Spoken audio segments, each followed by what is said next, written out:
أعوذ بالله من الشيطان الرجيم.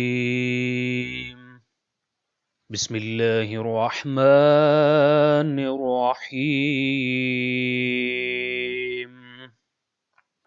وما نتنزل إلا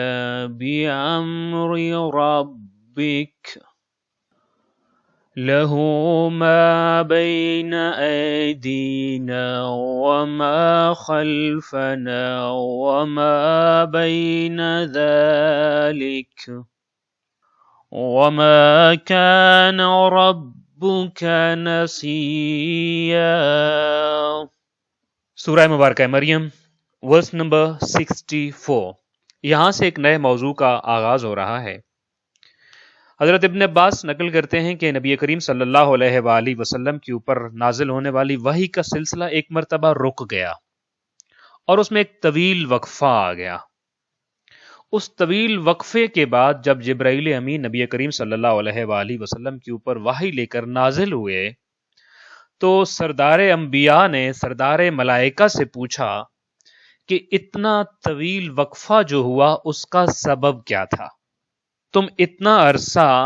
وحی کے ساتھ نازل کیوں نہیں ہوئے؟ تو جبرائیل امین نے جو جواب دیا وہ اسی ورس نمبر 64 سے اس کا آغاز ہو رہا ہے. جبرائیل امین نے فرمایا وما اور ہم نتنزل نہیں اترتے نہیں نازل ہوتے، وما نتنزل اور ہم نہیں اترتے،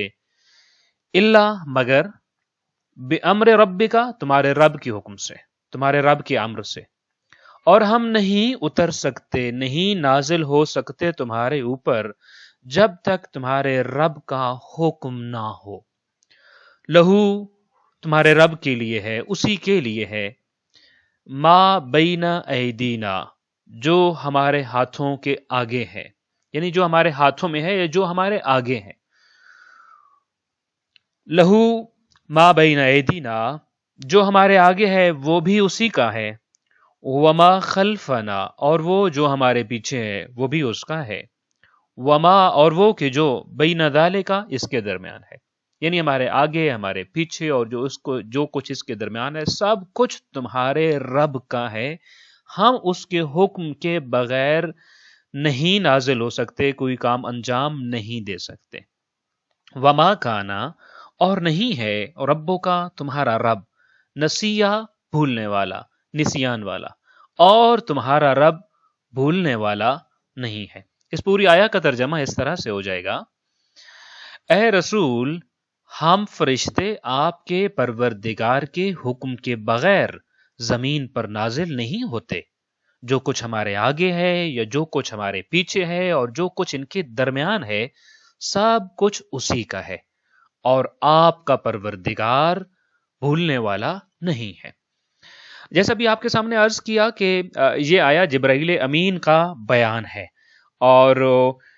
یہ وہ الفاظ ہیں جو جبرائیل امین نے نبی کریم صلی اللہ علیہ وآلہ وسلم کے سامنے بیان کیے. اچھا، اس آیا میں یعنی ورس نمبر 64 میں 3 باتیں کی گئی ہیں جو نبی کریم صلی اللہ علیہ وآلہ وسلم سے کرنا مقصود تھا. پہلی 2 باتیں جبرائیل امین کے حوالے سے خاص طور پہ، اور تیسری بات جو ہے وہ رب کریم کا نبی کریم صلی اللہ علیہ وآلہ وسلم کے ساتھ جو واسطہ، جو رابطہ اور جو اس کا تعلق ہے اس کو بیان کر رہی ہے. ہم خدا کے حکم کے بغیر نازل نہیں ہوتے، اور ہمارے آگے پیچھے اور جو کچھ ہمارے سے کنسرنڈ ہے وہ سارے کا سارا تمہارے پروردگار ہی کا ہے، ہمارا ذاتی کچھ نہیں ہے.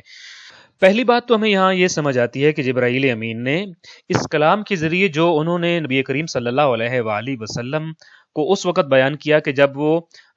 نبی کے اوپر وحی میں تاخیر کا سبب بتا رہے تھے اور یہ کہہ رہے تھے کہ اس میں ہمارا کوئی عمل دخل نہیں ہے، ہم تو حکم پروردگار کے تابع ہیں، اور وحی کے آنے یا نہ آنے کا تعلق ہم سے نہیں بلکہ پروردگار سے جڑا ہوا ہے. تو سب سے پہلے تو جبرائیل امین نے سید الملائکہ ہونے کے اعتبار سے،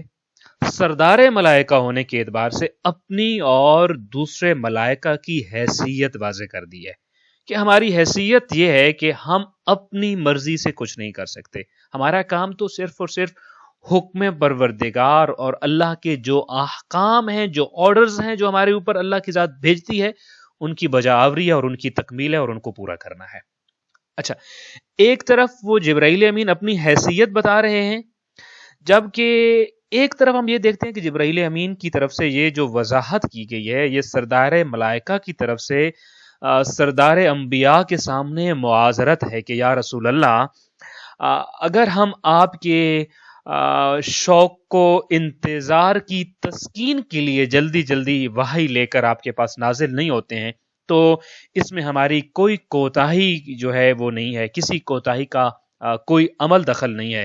کیونکہ ہمارا آپ پر اترنا جو ہے وہ حکم پروردگار کی تابع ہے، یہ ہمارا ذاتی عمل نہیں ہوتا ہے۔ تو اس لیے ہم وہ جو آپ کو بے چینی تھی اور وہ جو آپ کو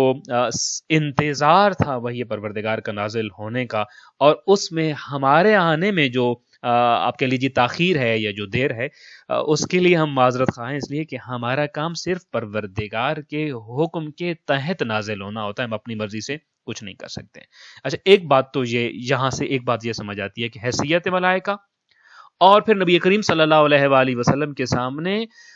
ایک ایسے کام کا معذرت خانہ رویہ کہ جو اپنی مرضی سے بھی نہیں کر رہے تھے بلکہ حکم پروردگار سے کر رہے تھے، کیونکہ نبی کریم صلی اللہ علیہ وآلہ وسلم کو انتظار کرنا پڑا ہے، صبر کرنا پڑا ہے۔ تو انبیاء کی حیثیت کیا ہے خدا کے سامنے، اور انبیاء کی حیثیت کیا ہے ذات مصطفیٰ صلی اللہ علیہ وآلہ وسلم کے سامنے۔ ایک بات تو ہمیں یہاں سے یہ سمجھ آتی ہے۔ اچھا، البتہ اس کے ضمن میں ایک اور بات بھی اگر میں آپ کے سامنے واضح کرتا جاؤں، یہ تیسرا پیغام ہوگا انبیاء کے حوالے، ملائکہ کے حوالے سے کہ جو دیا جا رہا تھا۔ دیکھیے، یہ جو آیات نازل ہو رہی تھیں یہ سرزمین مکہ میں نازل ہو رہی ہیں۔ اچھا، مکہ میں جو ہے وہ مشرکین مکہ کا ایک عقیدہ تھا کہ وہ فرشتوں کو اللہ کی بیٹیاں کہتے تھے، اور ان کا فرشتوں کے ساتھ ایک انس تھا اور ایک لگاؤ تھا، اور وہ انس اور لگاؤ اس حد تک تھا کہ وہ یہ کہتے تھے کہ چونکہ ہم اللہ کی بیٹیوں یعنی فرشتوں سے ہمارا ایک لگاؤ ہے، تو ہم اس لگاؤ کے سبب ایک امید تھی ان کو اور ایک آس تھی کہ ہم آخرت میں خدا کی بیٹیوں سے التجا کریں گے اور ہمیں خدا سے وہ بخشوا لیں گے اور ہماری بخشش کا سبب وہ بن جائیں گے، اور وہ اس چیز کے اوپر ان کو اطمینان ہوتا تھا۔ جب جبرائیل امین یہ آیا لے کر نازل ہوئے تو یہ مشرکین مکہ کو پیغام تھا کہ باقی ملائکہ کی تو بات چھوڑیے، جب سردار ملائکہ اور سید الملائکہ کا یہ عالم ہے کہ وہ خدا کے کسی بھی حکم میں، خدا کے کسی بھی امر میں عمل دخل نہیں کر سکتا، بلکہ وہ حکم خدا کے تابع ہے اور اس کی ذاتی حیثیت میں وہ کچھ بھی نہیں انجام دے رہا ہوتا، تو باقی ملائکہ جو ہے وہ کس طرح ذات پروردگار کی کسی حکم یا اس کے فیصلے کو چیلنج کر سکتے ہیں یا اس کے فیصلے کے خلاف کسی کی سفارش کر سکتے ہیں۔ سو یہ انڈائریکٹ آپ کہہ لیجیے ایک پیغام تھا کہ انبیاء خدا کے سامنے، ملائکہ کی بے بسی کا یہ عالم ہے کہ اس کی کسی فیصلے کے سامنے سرنگوں تو ہو سکتے ہیں، فیصلے کے خلاف کسی قسم کی کوئی مزید سفارش کرنے کی پوزیشن میں وہ نہیں ہوتے ہیں۔ ایک بات یہ سمجھ آتی ہے۔ اچھا، دوسری بات ایک اور جو ہمیں یہاں سے سمجھ آتا ہے وہ یہ ہے کہ جب جبرائیل امین اس وقفے کے بعد وحی لے کر نازل ہوئے تو نبی کریم صلی اللہ علیہ وآلہ وسلم نے یہ سوال کیوں کیا کہ آپ اتنا عرصہ کیوں نہیں آئے؟ اس سے ایک بات ہمیں جو سمجھ آتی ہے وہ یہ ہے کہ نبی کریم صلی اللہ علیہ وآلہ وسلم وحی الہی کے اس رک جانے والے وقفے میں نہایت بے چینی کے عالم میں تھے، اور خدا کی طرف سے پھر تلقین و صبر، جو کہ انشاءاللہ verse نمبر 65 میں بھی ہم پڑھیں گے، اس کا جو ہے وہ حکم دیا گیا ہے۔ سو وحی الہی کی نبی کریم صلی اللہ علیہ وآلہ وسلم کے لیے حیثیت کیا تھی اور کتنی اہمیت تھی، یہاں سے ایک بات ہمیں یہ بھی سمجھ آتی ہے۔ مثلا میں ایک چیز اگر آپ کے سامنے عرض کروں کہ نبی کریم صلی اللہ علیہ وآلہ وسلم سرزمین مکہ میں یا ایون سرزمین مدینہ میں جب چلے گئے ہیں تو جو آپ ادھر جن مشکلات میں اور مخالفین کے مد مقابل اور ایک حق اور باطل کا معرکہ تھا اور ایک حق اور باطل کی کشمکش تھی، ان سارے حالات میں کوئی ایک لحظہ بھی نبی کریم صلی اللہ علیہ وآلہ وسلم کی زندگی میں نہیں ہے جس کو آپ یہ کہیں وہ چیلنج سے خالی ہو، جو کشمکش سے خالی ہو، جو مخالفت سے خالی ہو، جس میں مخالفین نے مخالفت نہ کی ہو اور نبی کریم صلی اللہ علیہ وآلہ وسلم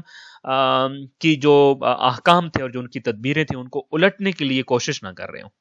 لہذا ان سارے حالات میں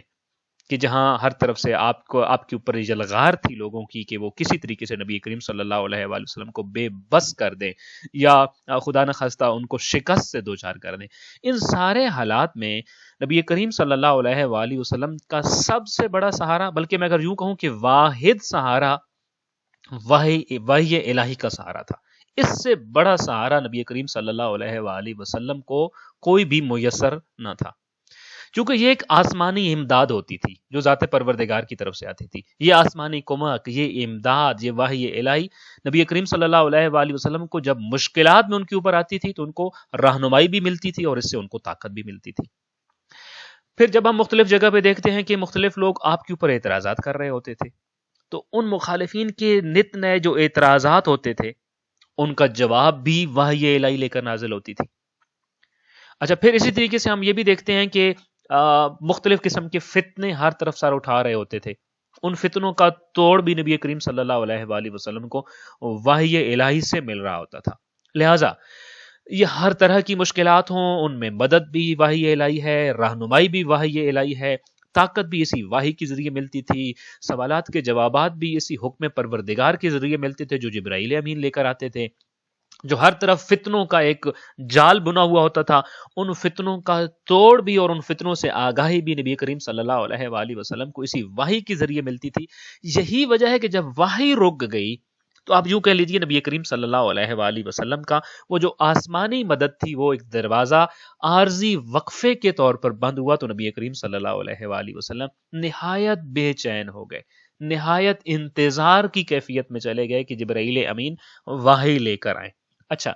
اب یہ بے چینی کیوں تھی؟ ایک سوال یہ ہوتا ہے کہ نبی کریم صلی اللہ علیہ وآلہ وسلم کی بے چینی کا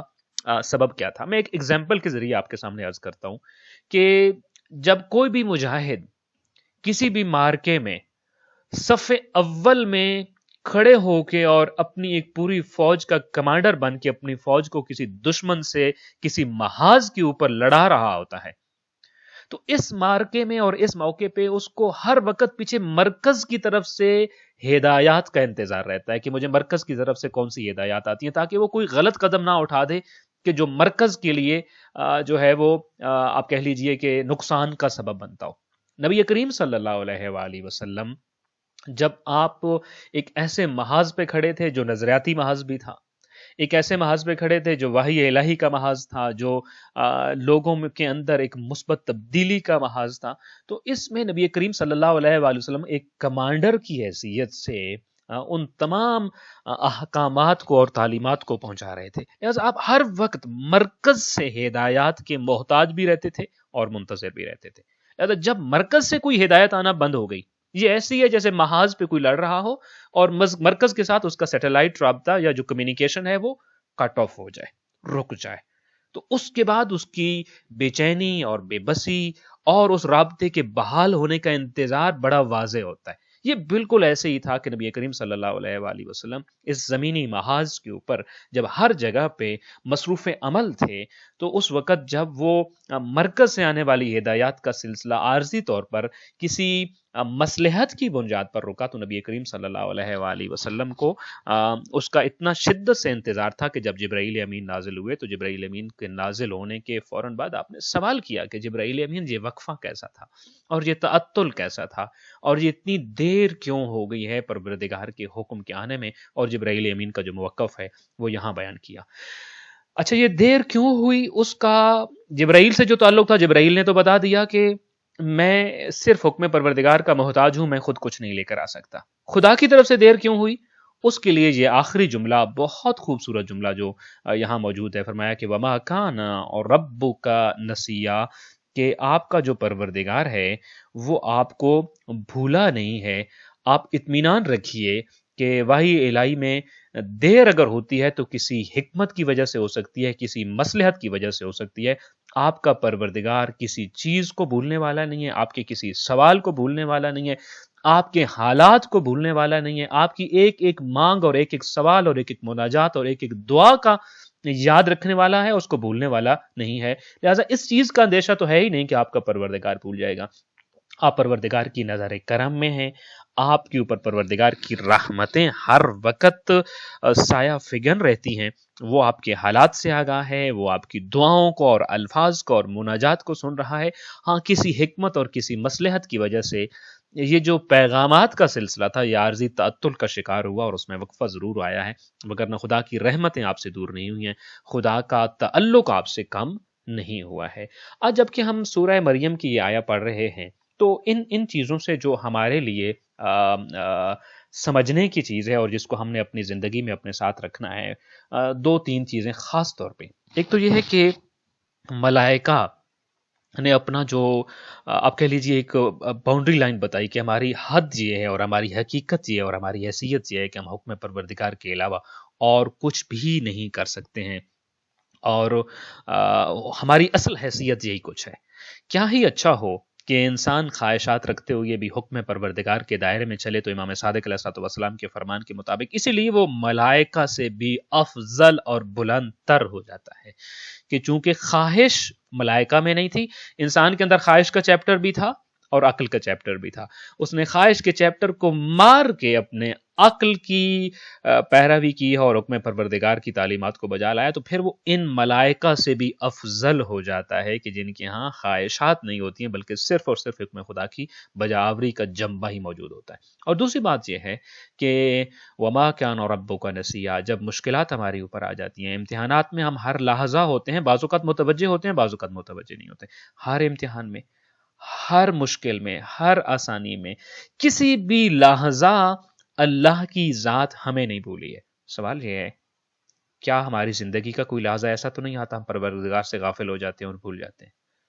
اچھا زندگی کو چھوڑیے، ہم 24 گھنٹوں کی بات کرتے ہیں. کیا آج رات ہم جا کے بستر پہ سوچ سکتے ہیں کہ آج کے دن کے 24 گھنٹوں میں دن میں کتنا ایسا وقت تھا کہ ہم پروردگار سے غافل ہو گئے اور ہم اپنے رب کو بھول گئے، وہ جو ہمیں کبھی نہیں بھولنے والا، وہ جو ہمارا محتاج بھی نہیں ہے اور پھر بھی ہمیں نہیں بھولتا. ہم اس کے محتاج ہو کر اس کو کیسے بھول سکتے ہیں اور کیوں بھول جاتے ہیں؟ تو انشاءاللہ تعالی وہ جو ایک بڑا خوبصورت شعر بھی ہے کہ نمی گویند کے بعالم جدا باش، باہر جائے کہ باشی بخدا باش. یہ آپ سے نہیں چاہا گیا کہ آپ دنیا سے کٹ کر کسی کونے میں بیٹھ کر خدا کے ساتھ رازوں نیاز کی صرف باتیں کرتے رہو. پھر چاہا کیا گیا ہے؟ باہر جائے کہ باشی با خدا باش، جہاں بھی رہو خدا کے محضر میں رہو، خدا کے سامنے رہو. یہ چیز ہم ذہن میں رکھو کہ تمہارا ایک خالق ہے جو تمہیں دیکھ رہا ہے، تو جس کے تم محضر میں ہو اس کو کسی لحظے کسی کام میں بھی فراموش نہ کرو. آج کے دن کا یہی پیغام. دعائے خالق کائنات ہمیں ہر وقت ہر طرح کے حالات میں ذات پروردگار کے اوپر توکل رکھنے، اس کے اوپر بھروسہ رکھنے، اس کے اوپر تکیہ کرنے کی توفیق نصیب فرمائے. ہر لمحہ اپنے رب، اپنے خالق و مالک سے جڑے رہنے اور اس سے ہم کلام رہنے اور اس کے محضر میں اپنے آپ کو سمجھنے کی توفیق عطا فرمائے. والسلام علیکم ورحمۃ اللہ وبرکاتہ.